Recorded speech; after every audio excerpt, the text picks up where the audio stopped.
এরে নবীর উম্মতের দল,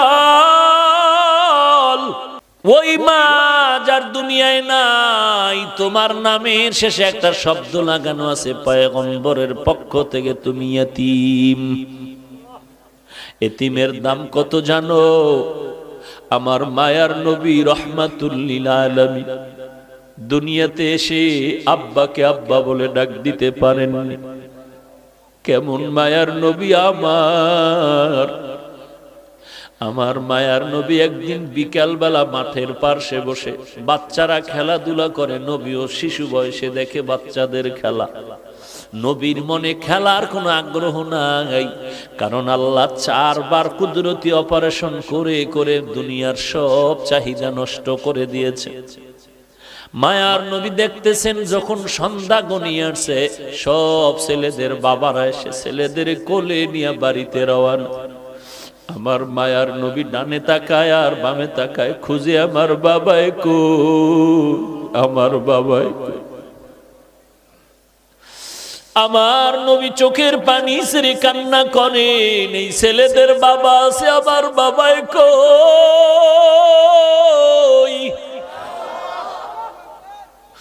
আম্মা জান আমেনা ঘর থেকে সন্ধ্যা হয়ে গেল, কই আবার সন্তান। ঘরের দরজা খুলে বের হইয়া লোকদের দেখে বলে, দেখো বাবা, আমার সন্তান মুহাম্মদের তোমরা দেখছো নাকি? বলে, মুহাম্মদকে ভালো করে চিনি না, তবে একটা ছোট্ট বাচ্চা দেখছি রাস্তার কিনারায় আব্বা আব্বা বলে কান্না করতেছে। মা আমেনা দৌড়াইয়া চলে গেলে, মায়ার নবীর এক শিশু নবীর কোলের মধ্যে জড়ায় নিলে। মায়ার নবী মায়ের কোলে জড়ায় বলে, আম্মু বলো আবার বাবাই কই। আমি সব ছেলেদের দেখলাম বাবায় কোলে নিয়ে আদর করে, বলো আমার বাবারে তো আমি দেখতে পারলাম না। আমেনা চোখের পানি ছেড়ে কয়, রে সন্তান, তুমি দুনিয়াতে আসার আগে তোমার বাবা ব্যবসা করতে গিয়া আর বাড়িতে ফেরত আসতে পারে নাই। মায়ার নবী বলেন, আম্মা আমার বাবার কবরটাকে একটু দেখাইবা, আমি বাবার কবরের কাছে একটু সালাম দিতেছে। মা আমেনা দৌড়ায় চলে গেলেন দাদার কাছে, আপনার নাতি তার বাবার কবর দেখতে চায়। দাদায় অনুমতি দিয়া বলে, দাসী উম্মে আয়মান আর আমেনা সহ রওনা হয়ে যাও, দেখাইয়া নিয়ে আসো। ঘোড়ার পিঠে বা উটের পিঠে 3 জন লোক রওনা হয়ে গেল, নবী বাবার কবর দেখবেন। যাইতে যাইতে বাবার কবরের কিনারায় গিয়া মা আমেনা ডাক দিয়া কয়, সন্তান, ওই গাছের নিচে তোর বাবার কবর। মায়ার নবী একটু লাফ দিয়া পড়িয়া বাবার কবরের কিনারায় চোখের পানি ছেড়ে কান্না শুরু করলে। আল্লাহ পাক ফিরিস্তা পাঠায় কয়, তাড়াতাড়ি আমার বন্ধুরে সরায় দেও, কারণ আমার বন্ধুর কান্না আসমানও সহ্য করতে পারে না, জমিনও সহ্য করতে পারে না, আমি আল্লাহও বরদাস্ত করতে পারি না, ফিরায় দাও। মায়ার নবী কান্না করে বিদায় বেলা যখন রওনা হয়, কিছু দূর যাওয়ার পরে মা আমেনা বলে, এই উম্মে আয়মান দাসী, বাহনটাকে থামাও, আমার পেটে ব্যথা শুরু হয়ে গেছে। মা আমেনা মাটিতে পড়ে গেলেন, ছটফট করে আর চোখের পানি ছেড়ে কান্না করে শেষ বিদায়ের বেদনা শুরু হয়ে গেছে। ডাক দিয়া কয়, দাসী উম্মে আয়মান, আমার কলিজার টুকরা সন্তানটার একটু আমার বুকের উপরে উঠায় দাও। মায়ার নবীর জড়ায় বলে, বাবা চির বিদায়ের সালাম, আর বুঝি দেখা হবে না রে সন্তান। বাবার কবর দেখতে গিয়া আজ মাকেও তুমি হারিয়ে এতিমের মতো বাড়িতে যাইবা। মায়ার নবী কান্না করেন, ও মা, আমি কার কাছে গিয়ে একটু মায়ের আশ্রয় নিব, আদর নিব? মা আমেনা ওখানে কান্না করে করে এখানে বিদায় হয়ে গেলেন। এইবার 2 জন মানুষ, দাসী উম্মে আয়মান আর আমার নবী রওয়ানা। লম্বা ঘটনা। মায়ার নবী চলতেছেন, দাদায় অপেক্ষায় আছে, এখনো কেন আসে না? হঠাৎ নজর করে দেখে বাহনের উপরে 3 জন লোক ছিল, একজন দেখা যায় না। ব্যাপারটা কি? কাছে আইসা নবী দাদার গলা জড়ায় ডাক দিয়ে কয়, দাদা। বাবারে দেখতে গিয়া মা হারায় চির এতিম হয়ে গেল। দাদার গলা জড়ায় কয়, আমি আর কাকে মা বলে ডাক দিব রে দাদা? এরে যুবক, ওই এতিম নবীর উম্মত, এই জায়গায় কত এতিম ছেলে আছো, মা নাই, বাবাও নাই। ওই মায়ের চেহারাটাও কি মনে পড়ে না রে সন্তান?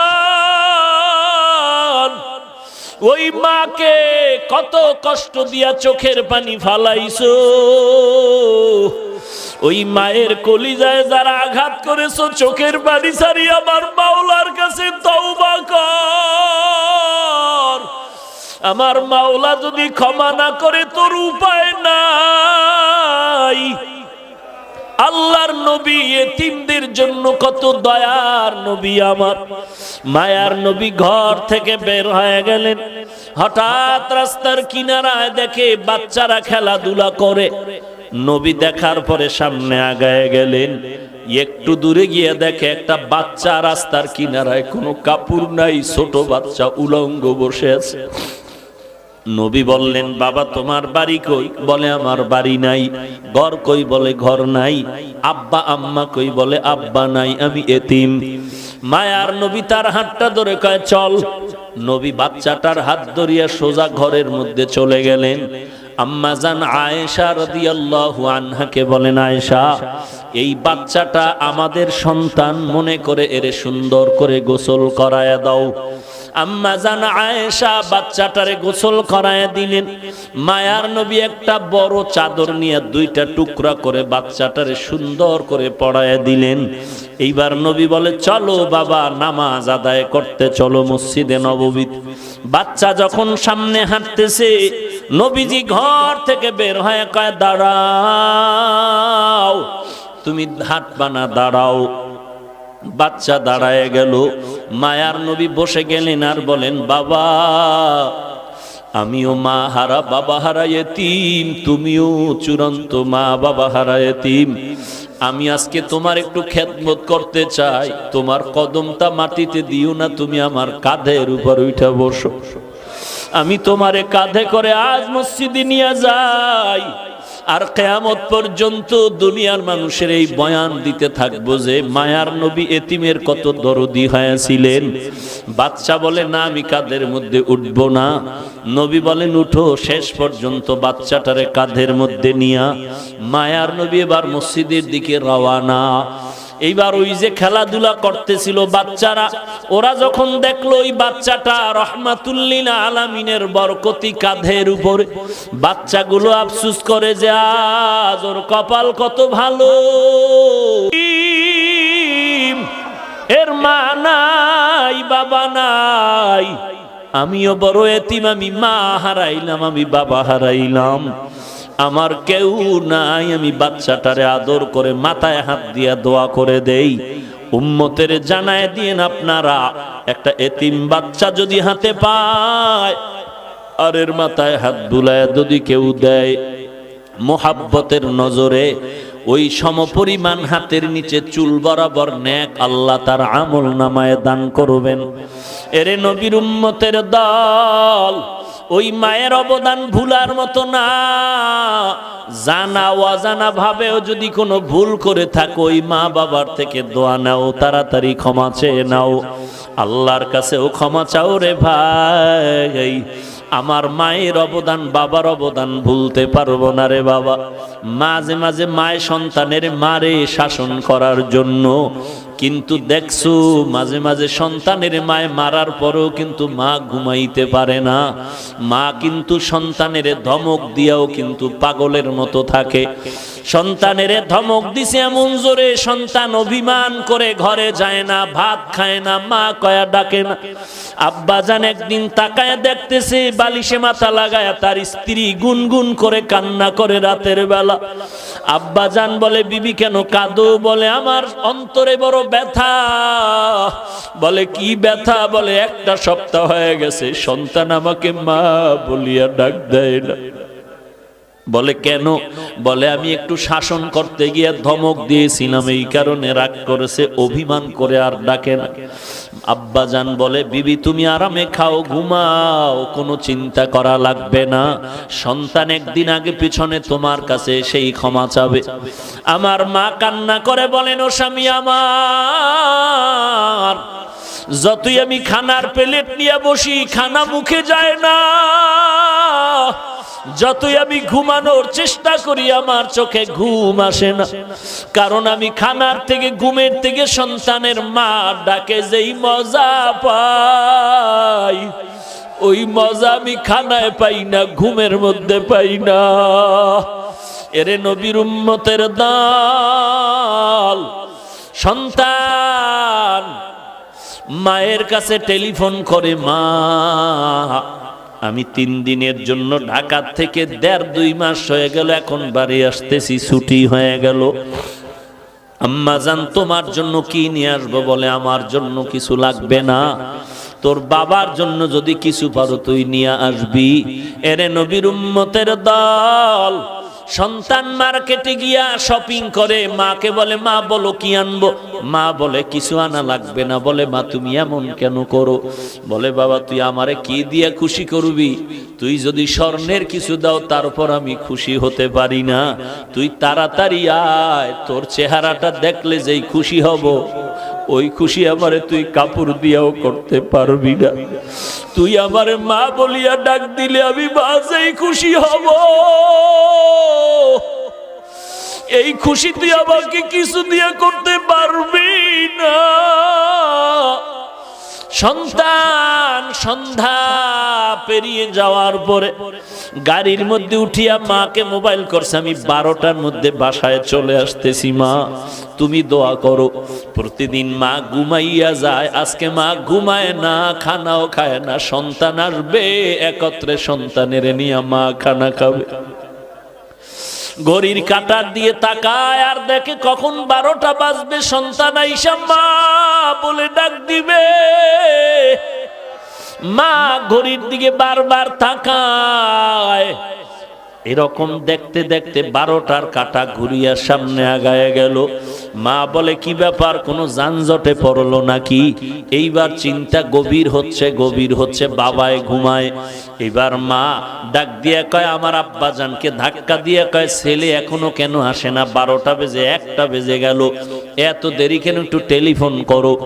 বাবারে উঠায় দিল। আব্বাজান টেলিফোন করে সন্তানের মোবাইলে, রিং হচ্ছে, কোনো রিসিভ হয় না, কেটে যায়, বারবার কেটে যায়, বারবার কেটে যায়। মায়ের অন্তরের মধ্যে কেমন যেন একটু সন্দেহ ভাব, নাকি আমার সন্তান কোনো বিপদের মধ্যে পড়ে গেল। এইভাবে কল দেয়, কেটে যায়, কল দেয়, কেটে যায়। বাবা মোবাইল রেখে আবার শুয়ে পড়ল।